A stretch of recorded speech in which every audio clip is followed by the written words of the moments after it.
Donc pour le DS, on peut corriger l'exercice 2 maintenant. Donc ici, on a une suite UN qui est définie par U0 égale 0 égale 65 pardon, et UN plus 1, c'est 0,8 UN plus 18. Première question, calculer U1, U2. Donc U1, c'est égal à 0,8 U0 plus 18.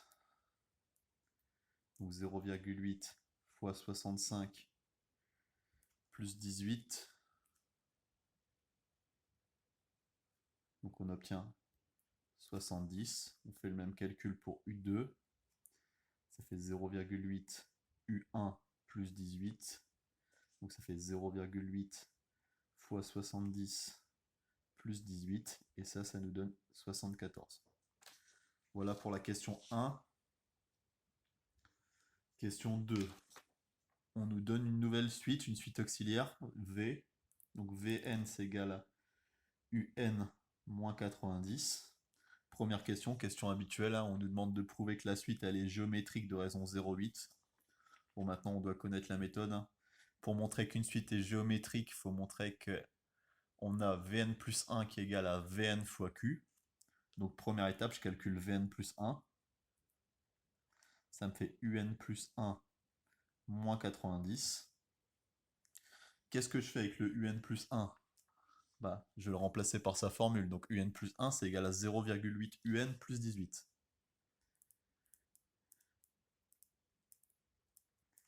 Donc ça fait 0,8 Un moins 72. Ensuite, qu'est-ce qu'on fait?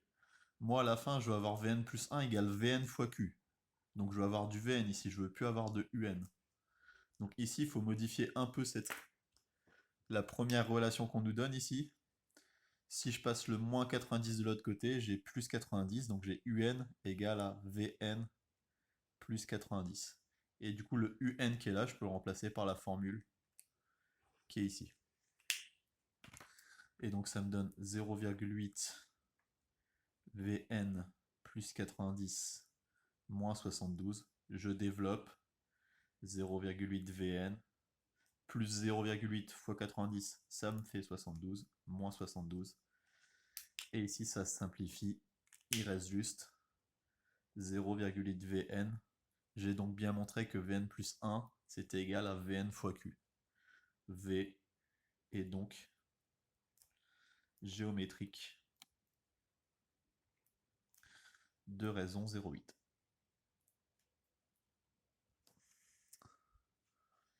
Voilà. On me demande de préciser la valeur de V0. Donc je calcule V0. Bon, je repars de la formule, hein. Vn c'est égal à Un moins 90. Donc V0 c'est U0 moins 90. U0 c'était 65. Donc 65 moins 90. Et ça me donne moins 25. Donc voilà pour la question 2A. Question 2B. On me demande de démontrer que Un c'est égal à 90 moins 25 fois 0,8 UN. Bon, si c'est la question petit b, on va se servir du résultat de la question petit a. Donc dans la question petit a, on sait qu'on a prouvé que Vn est géométrique de raison 0,8 et de valeur initiale V0 égale 25. Donc on va utiliser la formule du cours. Vn c'est égal à V0 fois Q puissance n, puisque c'est une suite géométrique. Donc ça me fait moins 25 fois 0,8 puissance n. Une fois que j'ai fait ça, moi je veux une formule pour Un. On se rappelle qu'on a cette formule-là ici, Un égale Vn plus 90.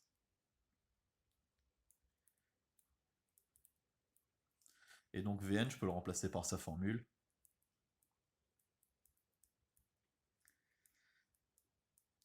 Et donc on a bien le résultat qu'on nous demandait. On arrive à la question 3. Donc ici on a un algorithme. Donc U prend la valeur 65. Bon, on se rend compte que c'est notre U0. Ah bah tiens, N prend 0, ça correspond à l'indice. Donc U, ça va correspondre à ma suite, et N, ça va correspondre à l'indice. Donc tant que, on me demande de faire des calculs, donc n devient n plus 1, donc qu'est-ce que je vais faire ici? Je vais calculer le terme suivant. On retrouve bien la formule de récurrence qui est ici. Donc ici, il va falloir compléter le temps que. On me demande de compléter quoi? Recopier et compléter la ligne 3 de cet algorithme afin qu'il détermine le plus petit entier n tel que un est supérieur ou égal à 85. Donc moi, je veux le premier qui soit plus grand que, qui soit plus grand que 85. Donc tous ces calculs-là, il faut que je les fasse tant que j'ai pas atteint ça, donc tant que je suis plus petit que 85. Et on a dit que notre suite dans l'algo, il s'appelait U. Donc ici, ça va être tant que U est plus petit que 85. Petit b, on me demande quelle est la valeur de la variable à la fin de l'exécution de ce programme. Donc là, on va utiliser la calculatrice. On va aller dans le mode suite. Et puis nous, ce qu'on veut trouver, c'est le premier qui est plus grand que 85. Donc on va rentrer notre suite. Donc on a trouvé comme formule que c'était 90 moins 25 fois 0,8 puissance n. Voilà. Donc on va regarder dans le tableau de valeurs. Et nous, on veut quoi? On veut le premier qui dépasse 85. Donc on regarde. Donc à 7, j'ai pas encore dépassé 85. À 8, j'ai dépassé 85. Donc je rappelle que dans ce genre de question, on met bien les deux valeurs. Donc U7 est environ égal à 84,8 et U8 est environ égal à 85,8. Donc on a bien prouvé que ça marche pas pour n égale 7, mais que ça marche pour n égale 8. Donc à la fin de l'algorithme,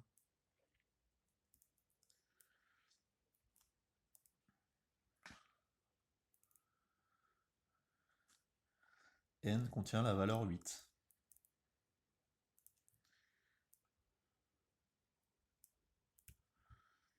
Voilà. Ici, plutôt que d'écrire les deux, on aurait pu aussi faire le tableau avec toutes les valeurs. C'était aussi une façon de prouver. Ensuite, on passe à la C. On me demande de retrouver le résultat par le calcul. Donc ici, ce qu'on est en train de me demander, en fait, c'est tout simplement de résoudre cette inéquation. Donc un supérieur ou égal à 85.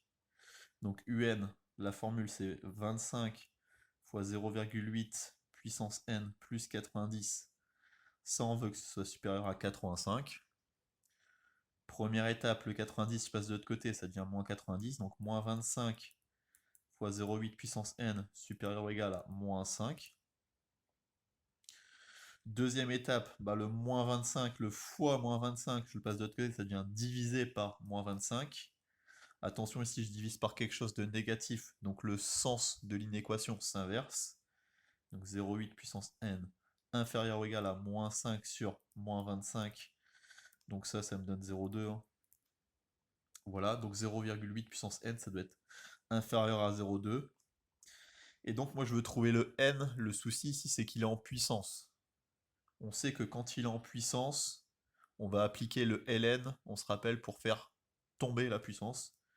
Donc ln de 0,8 puissance n, c'est inférieur ou égal à ln de 0,2. Ça, j'ai le droit de le faire puisque la fonction ln, c'est une fonction croissante, donc elle va conserver le signe, elle va conserver l'ordre, pardon. Et donc là, on a appliqué le ln, ça fait tomber la puissance, donc n ln de 0,8 inférieur ou égal à ln de 0,2. Je veux trouver le n, donc le ln de 0,8, je le passe de l'autre côté. Donc ici, c'est une multiplication, je passe de l'autre côté, ça devient une division. Donc n, ça te donne ln de 0,2 divisé par ln de 0,8. Et ici, encore une fois, attention, ln de 0,8, à l'intérieur des parenthèses, 0,8 est plus petit que 1.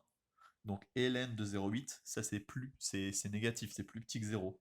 Donc j'ai divisé par quelque chose de négatif. Il faut encore une fois que je change le sens de l'inéquation. Une fois que j'ai fait ça, je fais le calcul à la calculatrice. Donc on a dit donc ln de 0,2 divisé par ln de 0,8. Et on trouve environ 7,21. Donc on trouve que n doit être supérieur ou égal à 7,21. Donc le premier entier qui fonctionne, c'est bien 8.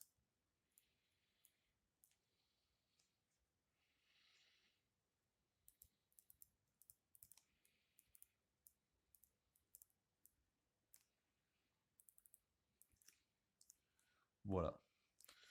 Ensuite, on arrive à la question 4. Donc ici, on a tout un petit contexte. Donc on se doute que on va me demander de réinvestir les résultats trouvés avant pour répondre à ces questions-là. C'est toujours ce type d'exo qu'il y a dans les fonctions ou dans les suites. Donc ici, la société Biocarget propose la livraison hebdomadaire d'un panier bio qui contient des fruits et des légumes de saison à l'issue des saisons issues de l'agriculture biologique. Les clients ont la possibilité de souscrire à un abonnement de 52 € par mois qui permet de recevoir chaque semaine ce panier bio. Donc on nous dit, en juillet 2017, il y a 65%, 65 particuliers qui ont cet abonnement.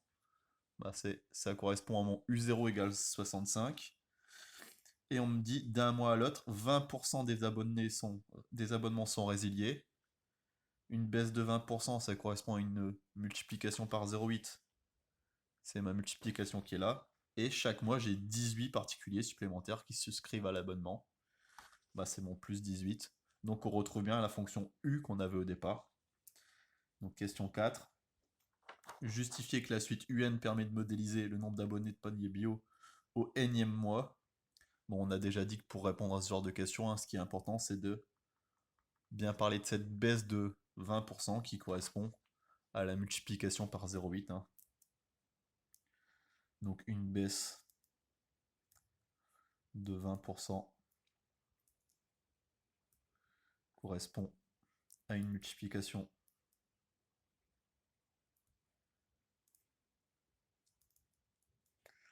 par 0,8. UN modélise donc le nombre d'abonnés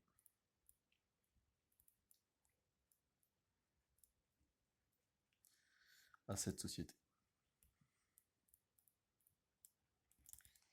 Voilà. Question B. On me demande, selon ce modèle, la recette mensuelle de la société Biocaget va-t-elle dépasser 4 420 € durant l'année 2008? Justifier la réponse. Bon. La recette mensuelle de la société Biocaget. On sait qu'un abonnement, c'est 52 € par mois. On sait que le nombre d'abonnés, c'est UN. Donc la recette mensuelle, ça va être le nombre d'abonnés UN fois 52 l'abonnement. Donc UN fois 52. Et ça, la question, c'est est-ce qu'on va dépasser les 4420? Donc ça, est-ce que ça va être supérieur à 4420? Bon, on va résoudre. Le fois 52 passe de trait, ça devient divisé par 52. Et si on fait le calcul, ça, on trouve 85. UN supérieur ou égal à 85, c'est justement ce qu'on a fait ici. Et donc, UN est supérieur ou égal à 85 pour N supérieur ou égal à 8. Donc, la société Biocaget dépassera les 4420 € de chiffre d'affaires mensuel à partir du 8e mois.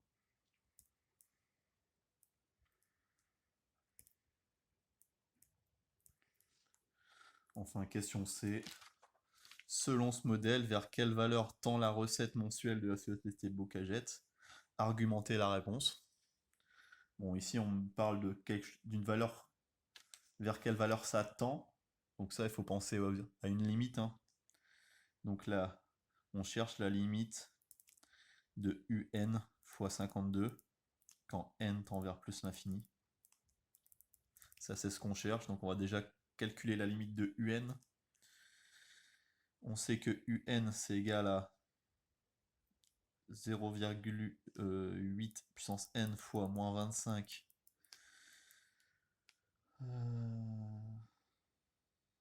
plus 90. Ok. Donc ici, si je regarde que cette partie-là,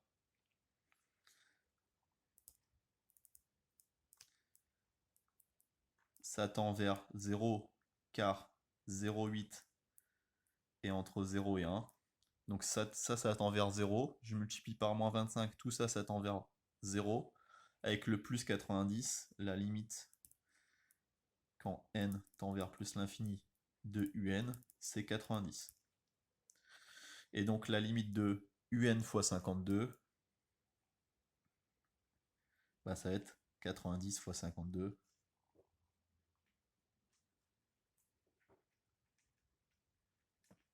Et donc ça fait 4680. Donc selon ce modèle,